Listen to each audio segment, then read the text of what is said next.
Hello and welcome back to Umineko. When last we left off, we finished the first episode. Except not quite. Addition of new features. The Golden Witch has prepared a gift for you in commemoration of your stay. You can find these new features on the title screen. Because we're not 100% done with episode 1. I think especially for this episode, these are not very long, but there's a little bit of an additional scene at the end here.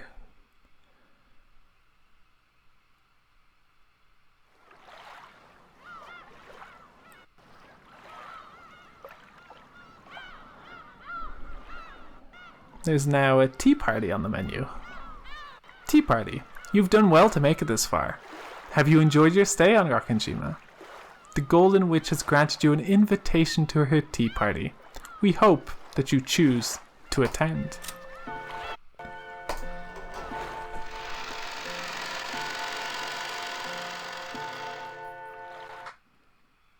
Purgatorio.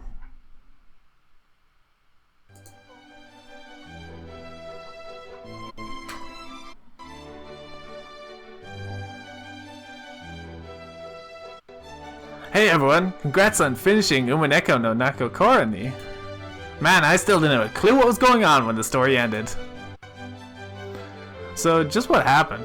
Was that basically the bad ending where time runs out before the culprit gets exposed? Ooh, definitely a bad ending. Ooh. That's right.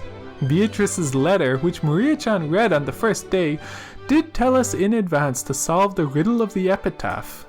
We were all so busy trying to protect ourselves and look for the culprit that we didn't even take a shot at it. That's right.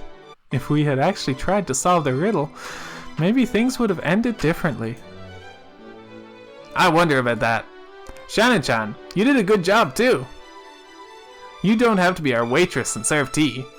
After all, this is a rap party. As a group of people who met a horrible fate, let's all get along and lick each other's wounds. Lick, lick, lick. Speaking of a horrible fate, Shannon beats the rest of us hands down, doesn't she? She was such a beautiful character, so I thought she'd definitely survive until the very end. But she was killed right in the beginning, and on top of that, what was it? Half of her face was smashed, right? That's the worst. That was my role, so, there was no way around it. Nisan, it's nothing for you to worry about. Judging by the last epilogue, even Milady and the rest of them met an extremely tragic end. It seems so. I think I remember seeing this horrible picture, kind of like my entire body had been eaten apart and dismembered. Speaking of which, don't you think Cannon's last moments were the coolest? Even though he had the tables turned on him, it was a showdown with the culprit, right?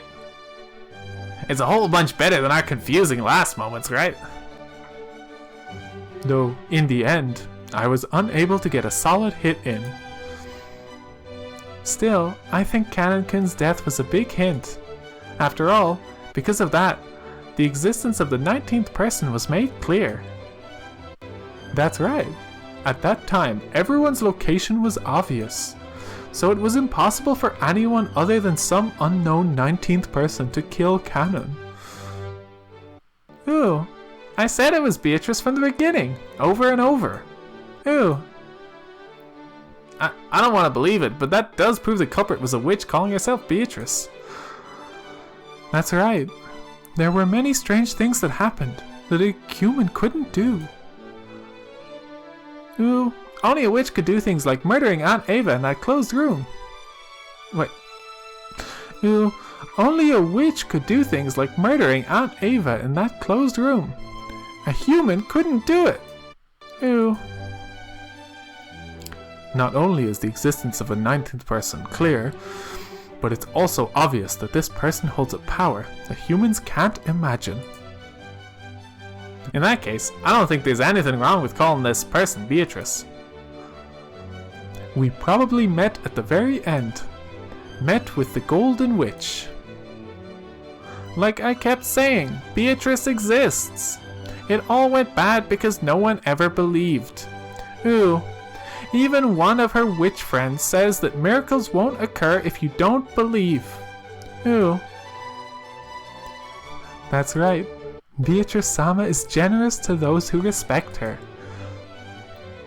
It seems to me that Maria-sama was never a target of Beatrice-sama's wrath up to the very end, despite the horrible crimes that occurred one after another. Well, Maria believed in Beatrice from the very beginning. But if that's the case, how do you explain why you and the rest were all killed? You guys believed in Beatrice just as much, right? Beatrice-sama probably had her reasons. If the song of the epitaph represented Beatrice-sama's resurrection ceremony, many sacrifices were needed. He must simply have been designated to be one of those. Shannon-chan, you met a horrible end. At the very least, I wish your death could have been more peaceful and pretty. Well, it's not like it hurt. Anyway, right now I'm perfectly fine, so don't worry.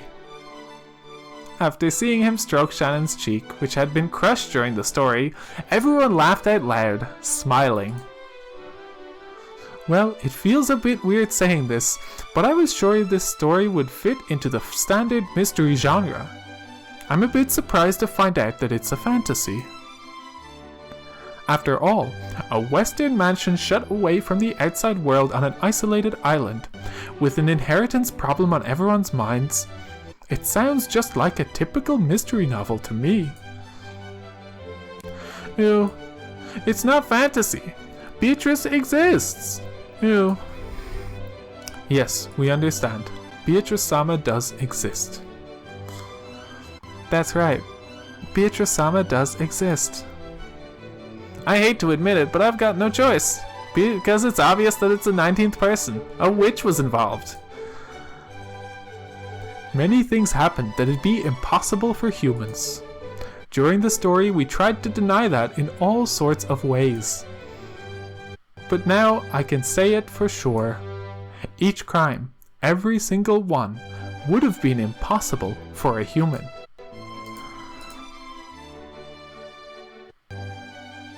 They'd be impossible to carry out unless it was the witch Beatrice using all of the power magic could provide.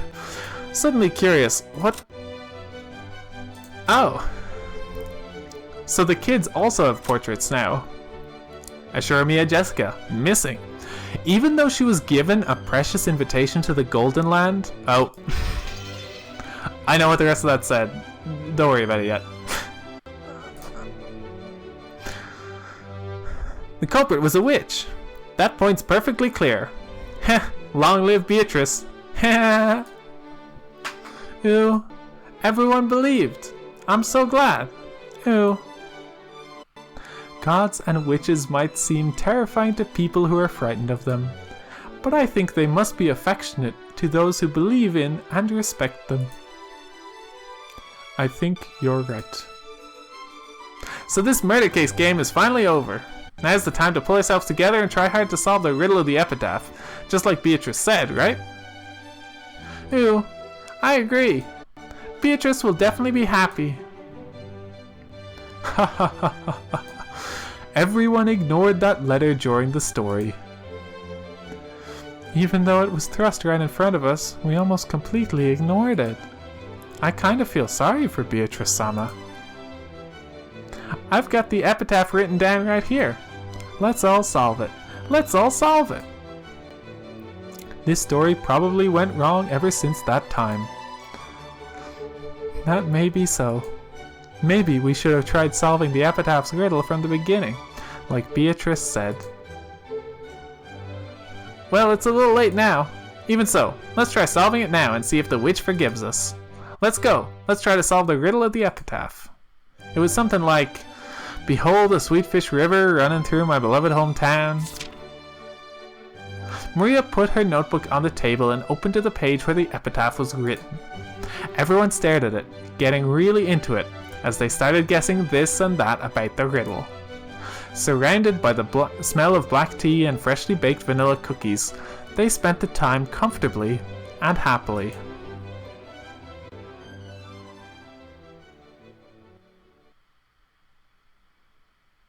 Hold on a sec, you guys. But Battler spoke in a way that cut through the conversation. His expression looked a little unhappy. What could he not like about all of this fun? I've been listening to you guys for a while, but why did you all stop thinking? Why are you so sure that the witch was behind all this? Don't you realize something like that can't exist? With just those words, the happy atmosphere surrounding the tea party evaporated in an instant. George and Jessica, and Shannon and Cannon, and Maria, all of them stared blankly, wondering what in the world Battler was talking about. Even the foolish, arrogant Battler realized that he hadn't chosen his words well. But because, isn't it clear that these crimes were impossible for a human? That's right. None of the cases would have been possible for a human. That's true. After all, wasn't it full of things that humans couldn't explain? I don't understand what you're saying, Battler-sama. I'm the one who doesn't have a clue what you guys are talking about. Isn't it obvious that humans committed these crimes? There's no way something like a witch exists, right?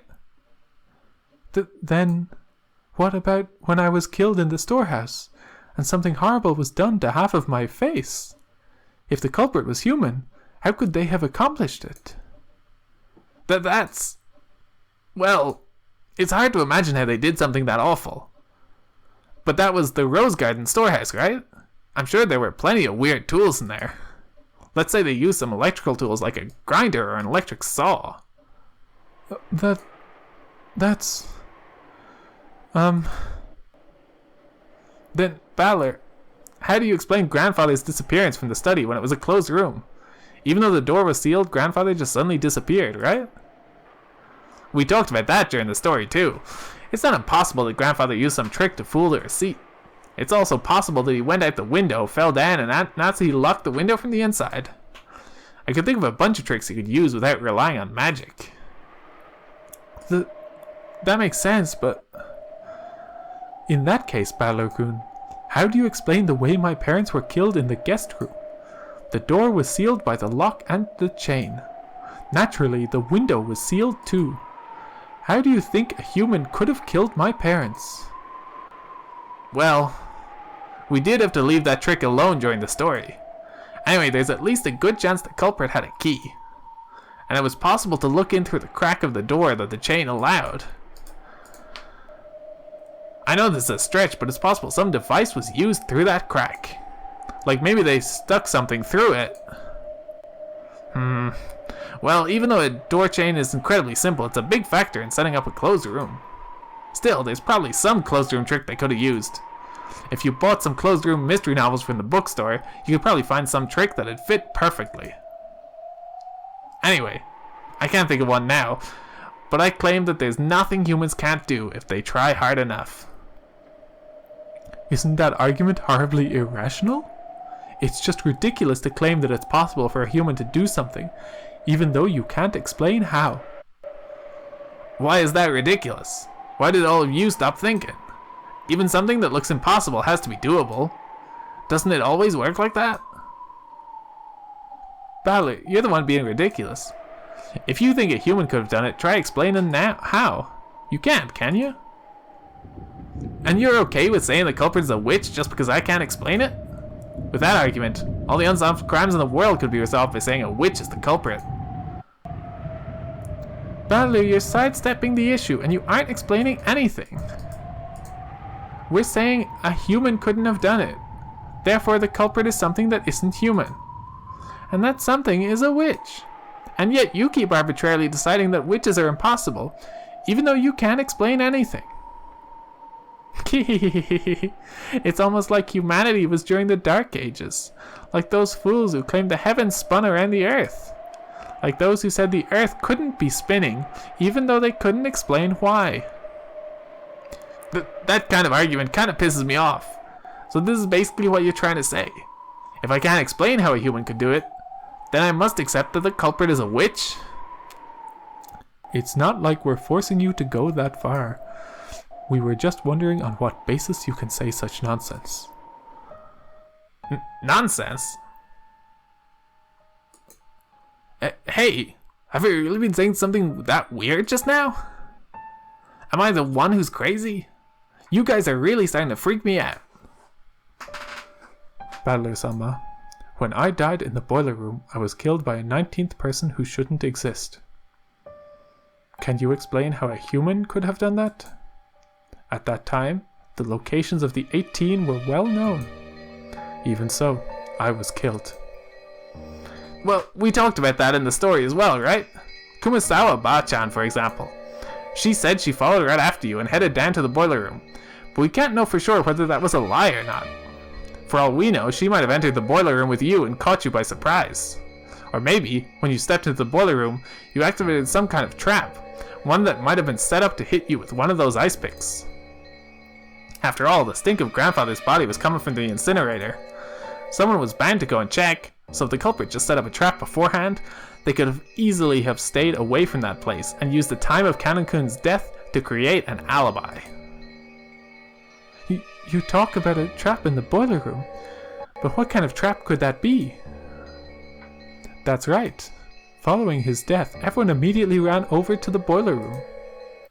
We didn't find any kind of weird device, did we? That is correct. Battler-sama, what kind of trap could I have been killed with? Well, I don't know that. But anyway, they must have used some kind of clever trap. Or maybe someone's lying. Or what about this? Kanon-kun, what if the whole thing was just you play acting? That's it, you were just play acting. Aunt Ava and Uncle Hideyoshi were also play acting. They made the closed room themselves and were only pretending to be dead. Battler, has your head been, feeling okay?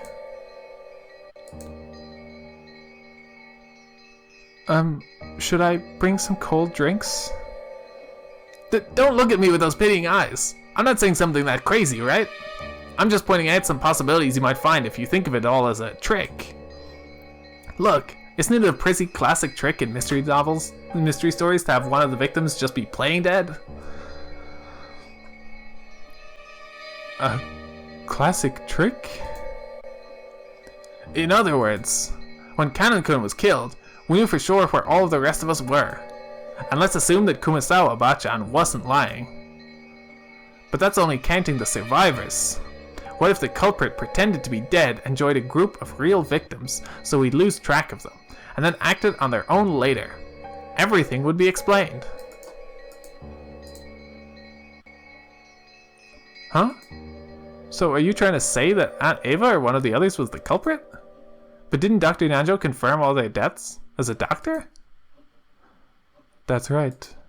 Dr. Nanjo checked all of the victims. Battler-sama, for your theory to work, wouldn't Dr. Nanjo have to be one of the culprits too? Yeah, that's right. Once you consider that Dr. Nanjo might have been one of the culprits and faked the proclamation of death, the whole story changes. See, that's also a classic trick in mystery novels, isn't it? But Dr. Nanjo was also killed, right? About that. That's right, Dr. Nanjo faked his death. After all, there wasn't anyone except Dr. Nanjo who could examine corpses properly, and everyone was really confused anyway. We didn't have any spare time to check and see if he still had a pulse. With this theory, any one of the dead people could have been walking around. I think it would have been hard for the 6 of us who died in the beginning to do that. After all, the shutter was closed, and there was a padlock that couldn't have been opened from the inside. That's right. Mom was holding on to that key. So was Mom one of the culprits too? Wait a sec. Maybe it was impossible for the first 6, but in the case of Aniki's parents, the door was only locked on the outside. So they could have opened it from the inside. That's right. After we left the room, maybe they jumped out the window and got to the boiler room first. Is that too much of a stretch? Or maybe Dr. Nanjo made a mistake when examining the corpses? Look, he said it himself, right? He said there's a very high probability of making a mistake when examining corpses. if you disguised it well enough or prepared a substitute body, you could fake your own death. Let's leave the method or trick they used for later. And you see, it's not that hard to deny a 19th person existed, right? Much less a witch, right? At least that much is completely impossible. I don't know why you've been trying so stubbornly to say that one of us is the culprit.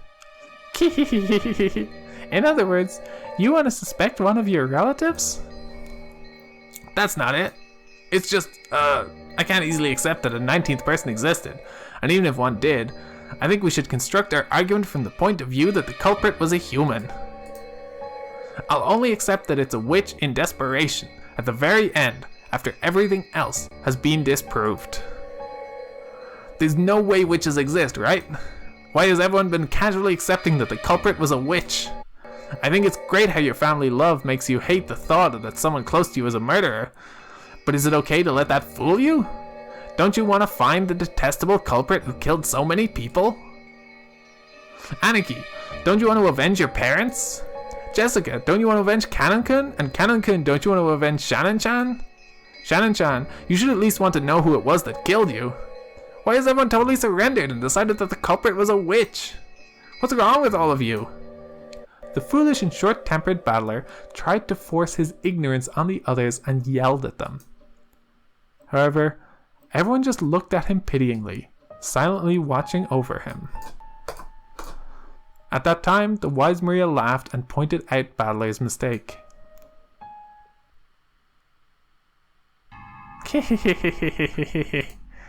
I'm shocked. All I see is you repeating this nonsense, thinking you figured something out, Battler. So, what's next? How would a human do it? In practical terms, I mean. I imagine you'll say, I just can't think of anything right now, or with some kind of device, using abstract words to run away and evade the topic. What I really want to know, Battler, is this. Why don't you believe in Beatrice? She exists, so why don't you believe? Because she doesn't exist. Witches don't exist. There's no way. It was almost like a spoiled child who just doesn't want to accept something. The pitying gazes quietly closed in around Battler, but they didn't reach his stubborn heart. You realize you're acting just like a spoiled brat throwing a tantrum, right? Battler-sama, I understand your feelings, but Beatrice does exist. Battler-kun, why don't you believe? Even though there's so much proof. I don't accept the argument that the witch must have been behind everything just because I can't explain it. Does this mean that if you don't know how a light bulb shines, then magic is the cause? That's wrong, isn't it? There's nothing that can't be explained without magic. All of this about witches and magic is just abdication of thought. You just surrendered and gave up because you don't understand what happened. Isn't that right?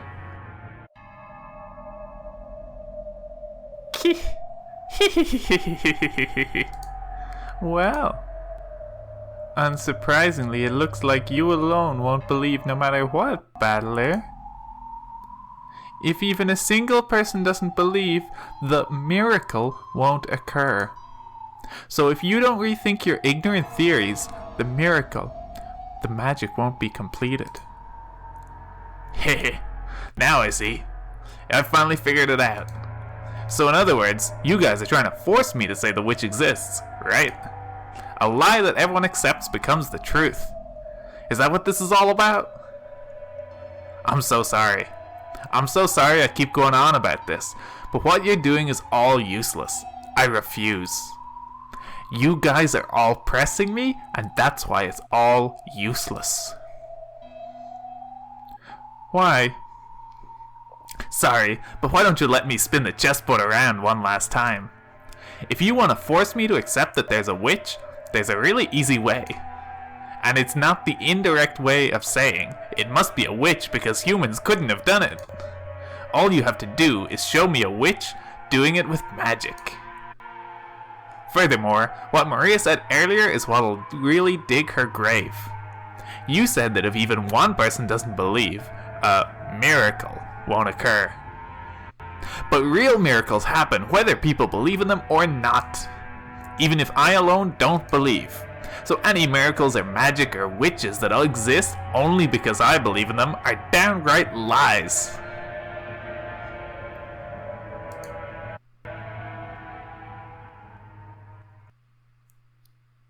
The uneasy mood following Battler's ignorant rant was blown away by a very soft and light laugh. Whose laugh? Battler was surprised. He had never heard that voice before. When he looked at George and Jessica, at Shannon and Cannon and Maria, he noticed that they had suddenly gone respectfully silent.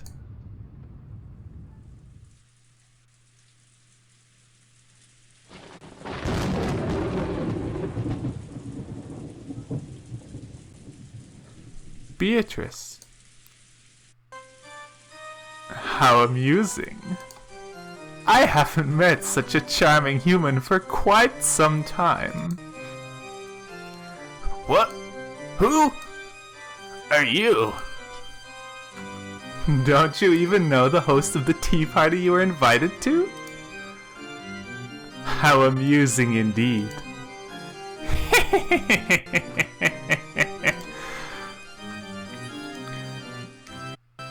This is Beatrice-sama, the golden witch who has lived for 1,000 years. It is an honor to be graced with your presence, Beatrice-sama. Did I hear... Oh! Beatrice, the golden witch who has lived for 1,000 years. She has surpassed the limits of humans, and, like demons, will sometimes appear in response to the summons made by humans, to offer her power, in exchange for a price. She likes black tea and ice cream. She hates boredom and people who deny her existence. She's in the family tree now. Well, the family grid.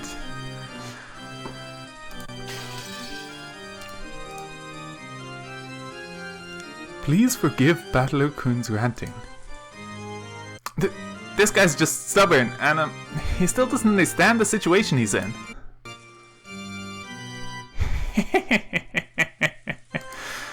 What a treat this is.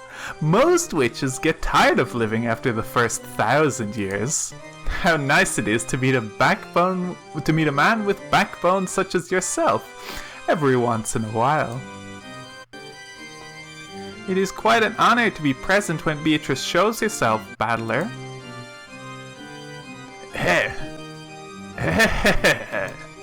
How astonishing.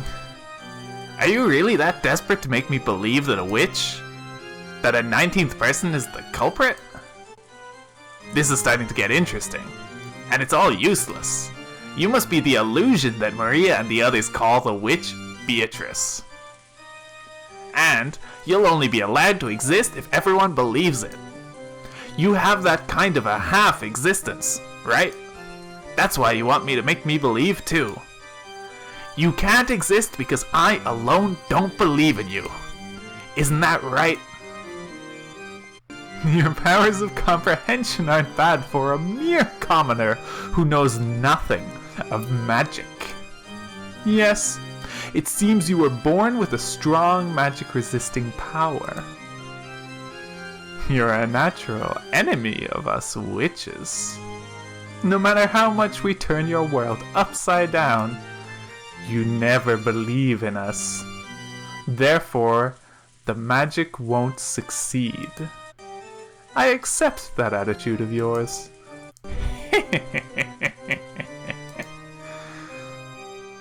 I've got no clue what you're saying.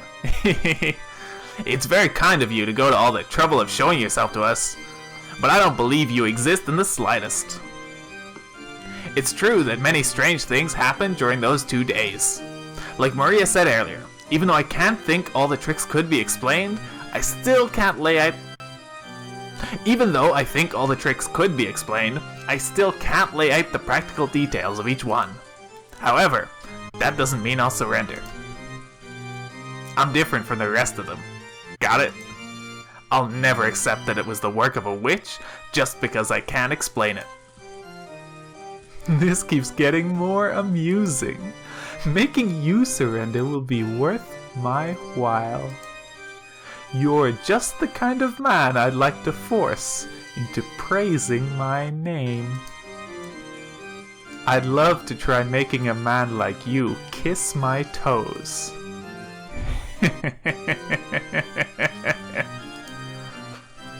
If you want to talk nonsense, talk all you want.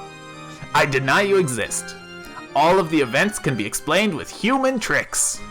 There's no room for even a speck of magic or witches. Wonderful. What a perfect way to divert oneself from 1,000 years of boredom. Then let me ask you. A short while ago, you said that using the crack in the door would be sufficient to kill Eva and Hideyoshi, right? Explain how they could have been killed using some human trick. Heh. Suddenly jumping right into the toughest part, aren't you? Does that mean this is the trick you're proudest of, Miss Real Culprit? With a shake of her golden pipe, gentle, multicolored smoke trailed out of the end. The smoke quickly obscured their surroundings, and they were suddenly in the hallway of the mansion.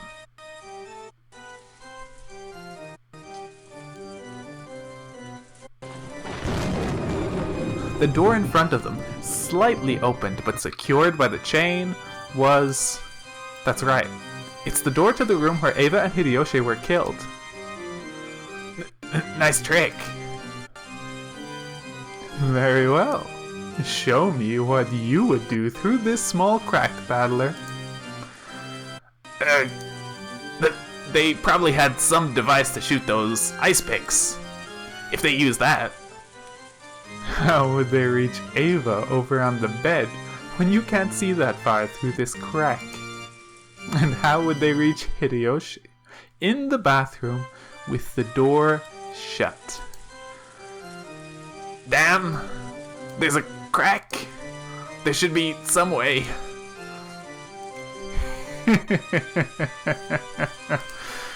If you can't think of one, allow me. Oh? How would a witch do it? Come on, let's see your little trick. Battler, you're being rude to Beatrice. How nice, how nice. What a charming man. That will make it even more fun to force him into submission. Heh, you really want to make me kiss your toes that much? Only if I surrender. But watch, I'll definitely expose this trick, and then I'll make you kiss my ass instead. What a delightful man. I'll remember that promise. Weak witches kiss the behinds of demons to gain power, because there's no more humiliating oath. Just being told that makes me want to force you into surrender.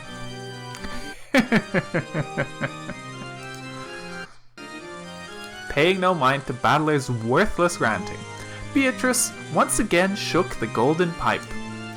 That's right, that golden pipe was her precious magic cane. Come, arise, children. I am the guide of purgatory. Forgive the deadly sins and hold the 7 stakes. Guided by those magic words, which sounded like a command, 7 stakes gathered. They were the stakes of the 7 demons, symbolizing the deadly sins of sinful people. Beelzebub and Asmodeus, come, forgive the sins. Release the spirits of the sinners. What? The pigs of Beelzebub and Asmodeus responded to Beatrice's call. The 2 stakes of the demons were sucked in through the crack of the door, like billiard balls struck by a cue stick. Then, several scattered noises refracted through the wall, making a sound like a woodpecker. And at the end, a pleasant sound could be heard.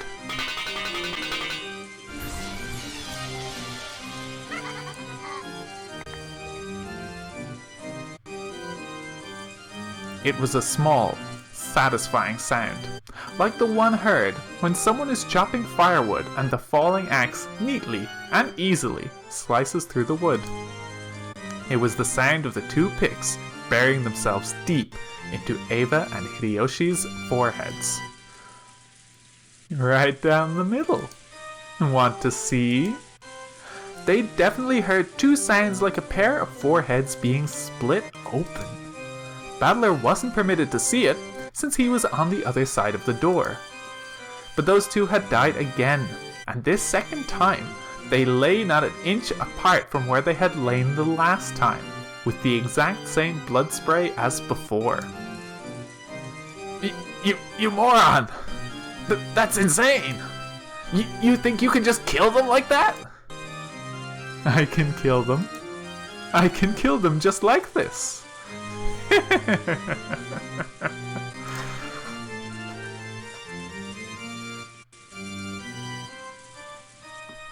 Suddenly, they were no longer in the hall but seated at the tea party they had started from.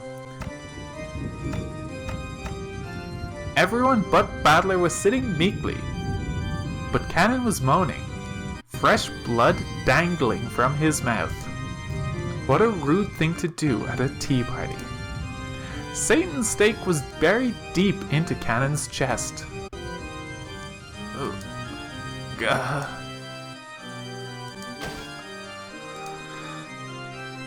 Cannon-kun! Cannon-kun! Damn it! Battler was the only one getting agitated. George, Jessica, Shannon, everyone else was meekly hanging their heads, like students being yelled at by their teacher. Cannon was captivated by a trifling anger, and tried to disturb my banquet. Being easily captivated by anger is your deadly sin. Cleanse yourself, repent, and do it over. At Rice Sama. Beatrice-sama, please forgive him. I think Cannon-kun has repented enough. Wonderful. I am generous to those who respect me.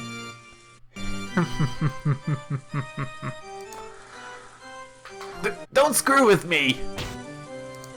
Do you think I'll accept your existence because of this cheap act? Like hell you're a 1,000-year-old witch! Your tricks aren't 1,000 years old. They're just the sum of a century of classic tricks from the mystery genre. There's no such thing as magic. Definitely not. All of the crimes can be explained with human tricks.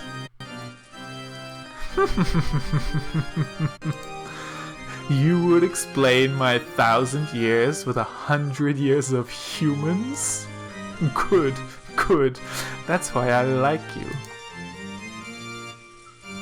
Foolish battler.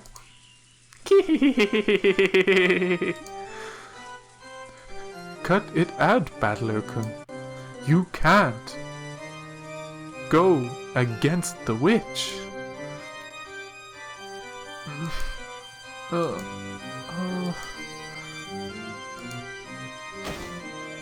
Shannon started moaning, holding her cheek. Maybe she had a toothache. But apparently, it wasn't a toothache after all. A slight redness spread across the cheek Shannon was holding. It looked like that redness was causing Shannon unbearable pain. Her fingers were pressing in against her cheek, and drops of sweat appeared all over her body. Shannon, Shannon, hang in there, hang in there. What's going on? Damn it, what the hell is that red stuff? It expanded rapidly, covering half of Shannon's face.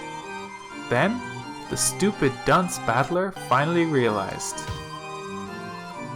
Please, Battler-kun, please believe in Beatrice. I beg you. Because you won't believe? Because you won't believe? The magic is dissolving. For the first time in his life, Battler heard that sound, like a pomegranate splitting. The red spray even landed on Battler's face. Poor Shannon's face had been split in half, and her last horrible moments in that storehouse were repeated once again. Wah! Shannon! Shannon! Wah! Damn it! Damn it! Stop it! Stop it! Stop it! Don't humiliate the dead! Don't humiliate the dead! Oh, God.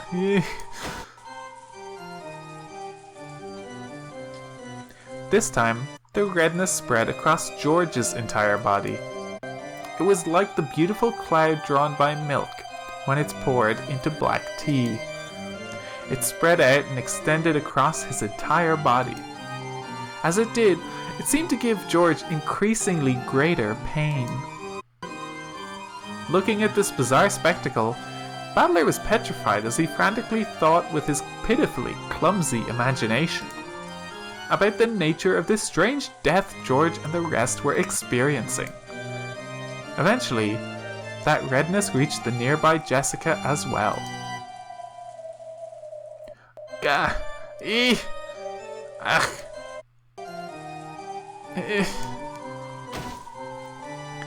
Stop it! Stop it! Stop it! What did Anarchy do? What did Jessica do? Just stop it!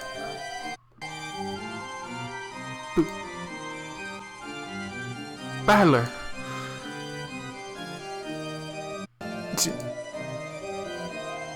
Don't let the witch break your spirit. Deny her. Erase her. As long as at least one person denies her. She's an illusion that can't exist. Are you okay, Jessica? What? Anarchy? George was no longer recognizable as a human. He looked like the pile of leftover meat after the good, delicious meat has been scraped off to be cooked. The only thing that even resembled a human was the shape of his lower jaw and ribcage. And it was clear that Jessica, who was covered with a steadily strengthening redness, was approaching the same fate. Oh, Battler, quickly, believe in Beatrice. If you don't, everyone's magic will dissolve. Maria, it's all over your body too. I revive all the dead with my magic. But as long as you don't believe, that magic will hold no true power.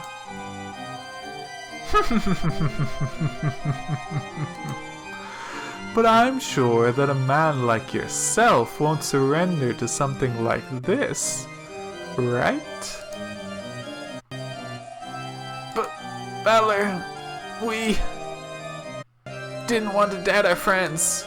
We refused to face reality and gave in to the witch. But, Battler, you won't give in to the witch.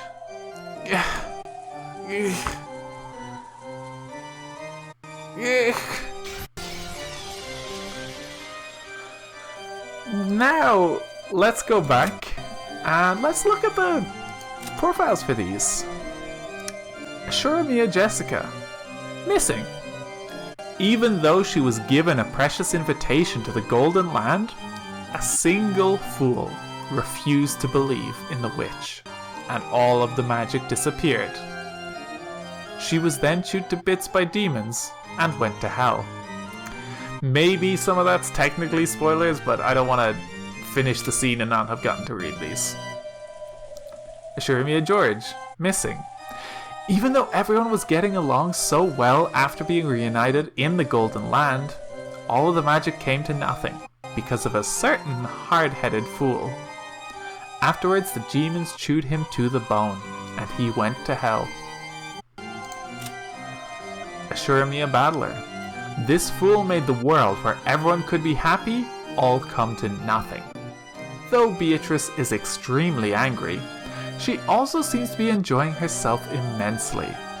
It's almost as though she's waited 1,000 years to get her hands on a toy as fun as this one. Hopefully, even this fool will be able to see you before too long.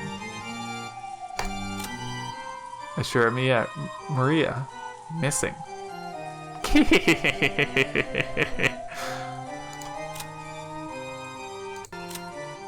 Yes, there's Canon and Shannon still have the same as before.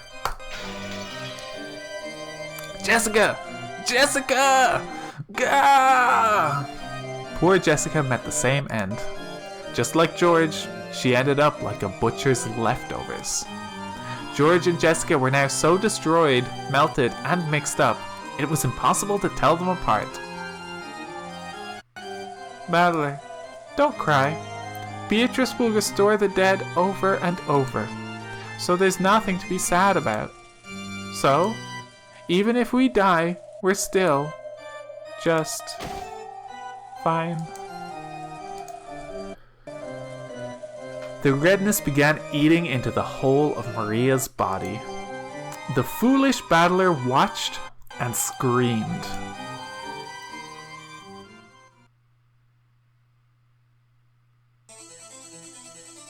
I won't forgive you! I'll never forgive you! A witch? Magic? I'll risk my body and soul to deny you. No matter what happens, I can't accept you. Now that you've gone so far to piss me off, I'll never forgive you. I won't forgive. I won't forgive. I definitely won't forgive you. You'll regret making me, assure me a battler, your enemy. I'll deny you no matter what. No matter how baffling things get, it can all be explained by humans. I'll erase every cell of you from this world. Well said. Battler, was it? That's just the thing to divert me from my 1,000 years of boredom. Come, explain. Try explaining it all with human tricks. And learn how lowly humans are. Let's see if what humanity has built up in 100 years can oppose my 1,000 years. That's what will make forcing you to submit so pleasant. So tell me, you who call yourself Battler, what about Maria's letter? How the 6 were killed? The shutter? The receipt seal? The closed room with the chain? Kanon in the boiler room? Genji and the others in the lounge? Natsuhi's suicide? The riddle of the epitaph? The location of the hidden gold? Yes, Battler, why don't you show me the power of humans?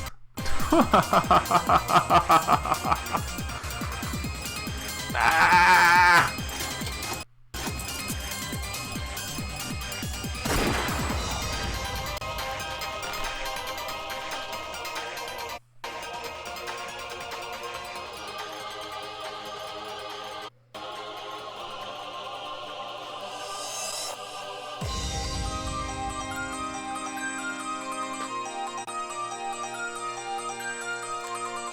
The music in this tea party is all so good.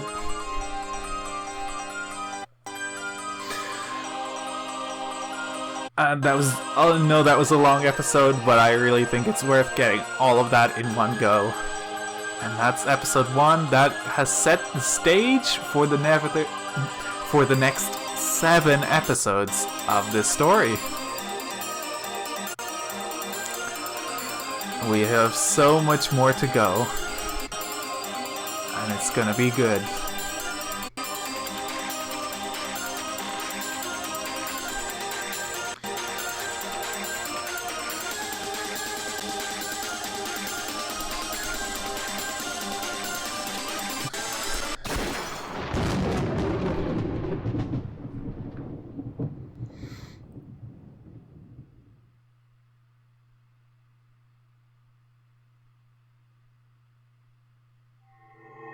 Oh.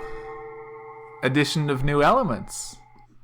Question mark has been added. You can find this new feature on the title screen. Well, let's check out that. Episode 1 question mark. Welcome to the tea party of those who are not human.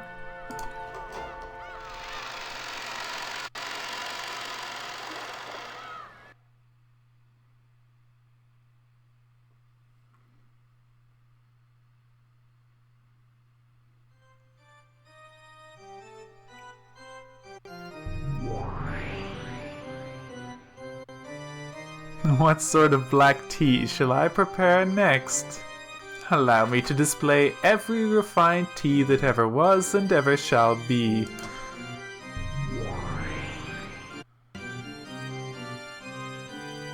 Dried plum black tea. The kind that goes for 200 yen a pack.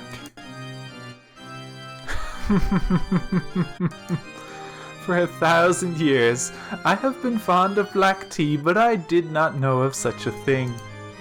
I will never tire of living in this world. Beto, you don't have to display such hostility. I am just a wandering witch. I didn't come with the intention of violating the rules of your territory. Hostility? I bear nothing of the sort. I am just terribly concerned with seeing to it that the legendary witch, Lady Berncastel, is well attended to. I think I heard a noise. Oh, we do have... Oh. Okay. This is interesting. Let's check out those buttons in a second. Beatrice, the golden witch who has lived for 1,000 years. She has surpassed the limits of humans, and, like demons, will sometimes appear in response to the summons made by humans. Okay, this is exactly the same. Berncastel, the Witch of the Fragments, who has lived 1,000 years. It is said she lives in a world where the concepts of fate and possibilities can be visualized. She observes the fate of humans, and sometimes interferes. In other words, sometimes she is you, and sometimes she is your only friend. Understand? She likes wine and spicy foods. She hates boredom and people who never learn. What if we... Oh. Okay. So...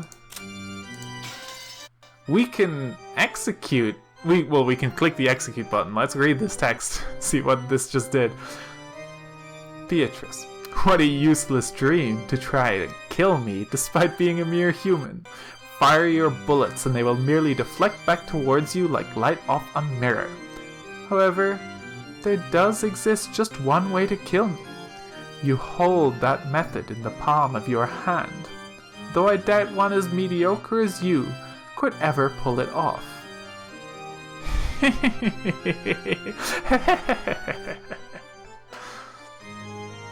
And Berncastel says, by constantly continuing to think, I will live forever. In other words, if I were to stop thinking, I could die at any time. However, once I start thinking again, I can also revive at any time. That's why I'm fickle and whimsical. I live as I please, die as I please, and revive as I please. And let's bring him back. Yep. Okay.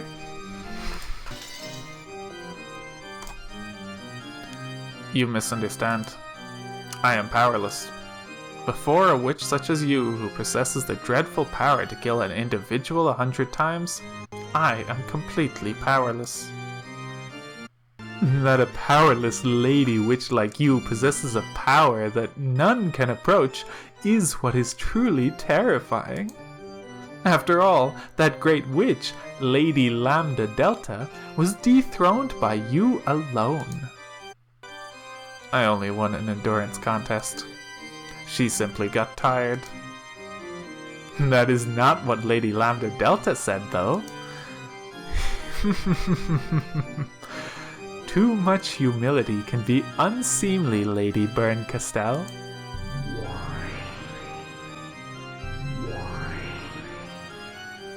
That girl has a dreadful power. The power to kill an individual without fail. However, without fail doesn't exist in this world.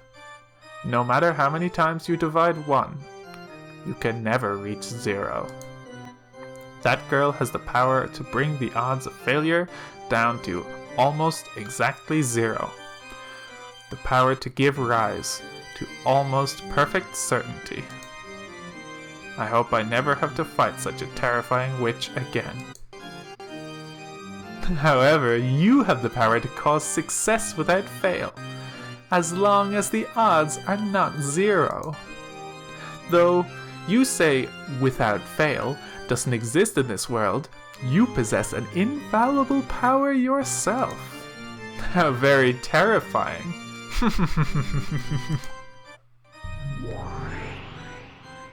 The power to kill an individual endlessly? I think you're the more terrifying one. You jest. From your point of view, mine is but a trifling power. This is most certainly what one would call empty praise. Call it flattery, to make up for the cost of staying here. I am a fleeing traveler who crosses the fragments, continually running from boredom. I simply came around because I heard you'd started something interesting. Have no doubts that I will choose to leave as soon as you are no longer interesting. I, Beatrice, am deeply and humbly delighted to have the great Lady Berncastel as an observer. And so, your impressions? Lambda Delta is terrifying because of her cruelty. But she's a girl I can understand. You do seem to be capable of affection, but I can't understand you at all. That makes you much more terrifying than her.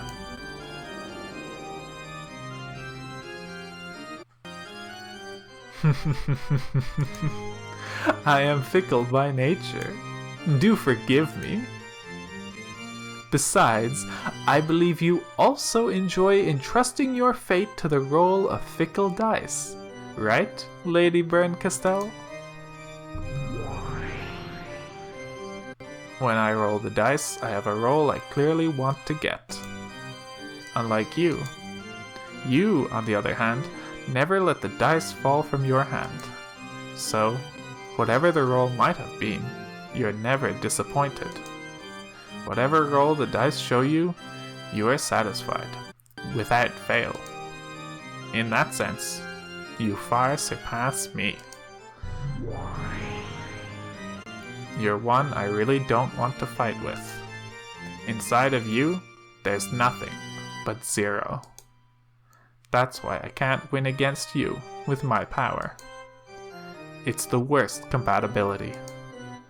Perhaps Lambda Delta, on the other hand, has a good compatibility against you, since she would be able to kill your endless nature.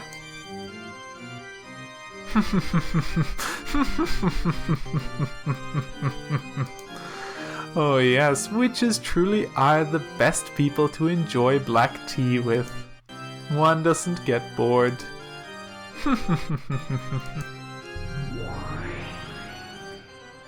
Then, I'm relieved. Boredom is the only poison that can kill me. So don't kill me, okay? Lady Beatrice, endless witch. If such is your wish, I, Beatrice, shall show you an even better time. In that case, wouldn't it be best if I brought the next chessboard in right away? It seems the next tale would do more for you than another cup of black tea. Just wait for a moment.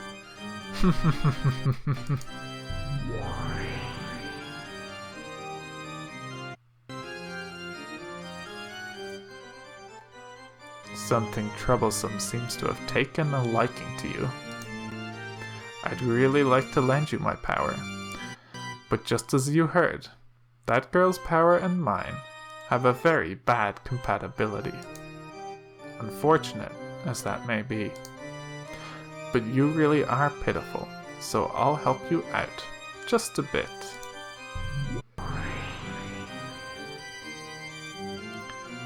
First of all, about that girl. She does have the name Beatrice, but that doesn't necessarily mean she is one individual woman. Get what I mean?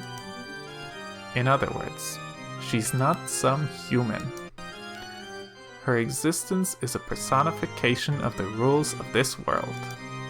To beat her, you have to expose the rules of this world and unravel them. Perhaps this can be likened to learning the rules of chess by watching a game. First, take a good look at the chessboard. Then, learn the movements and roles of the pieces. Then, look for the conditions required to win at her game.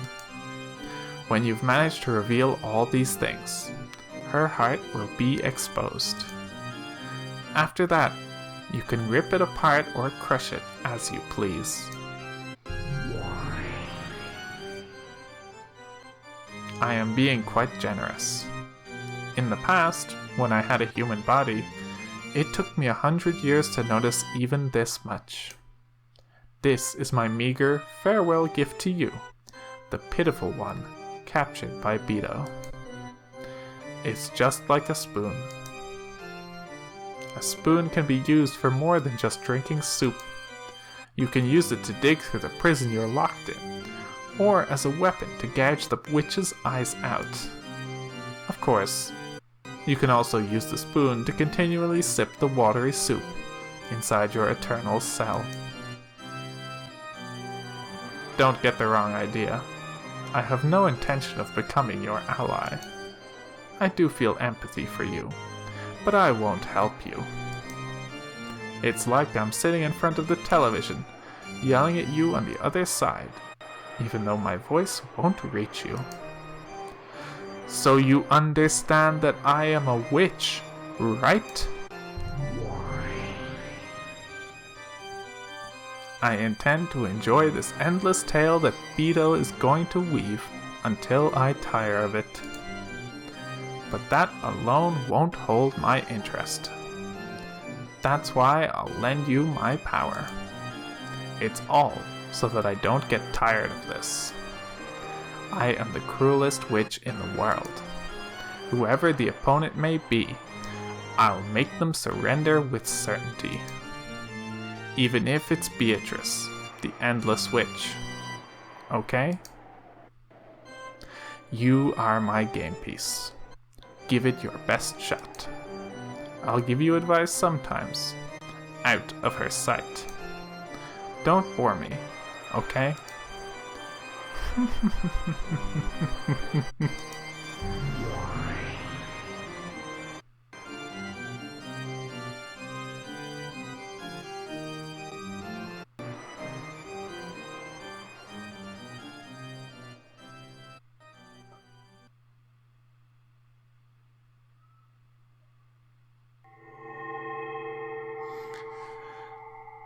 And that truly does it for episode 1 of Umineko. I hope you've enjoyed the wild ride. The next episode is now released, and new features, which I believe basically allows us to read the tips outside of the episode. I don't think there's any actual new information. There's a new title screen, which is nice. I think if we look at these tips... This is interesting. Okay, maybe we will read through some of these. Let me quickly check.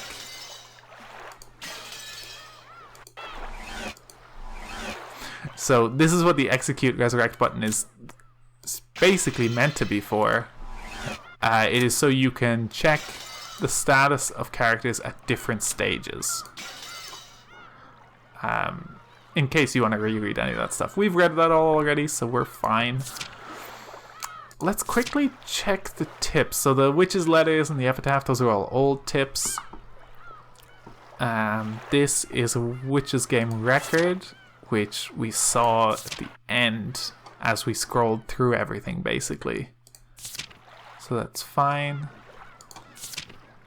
Winchester M1894 sawed-off. A sawed-off custom version of a rifle manufactured during the golden age of Winchesters. This special model more than makes up for its shorter lethal range by its portability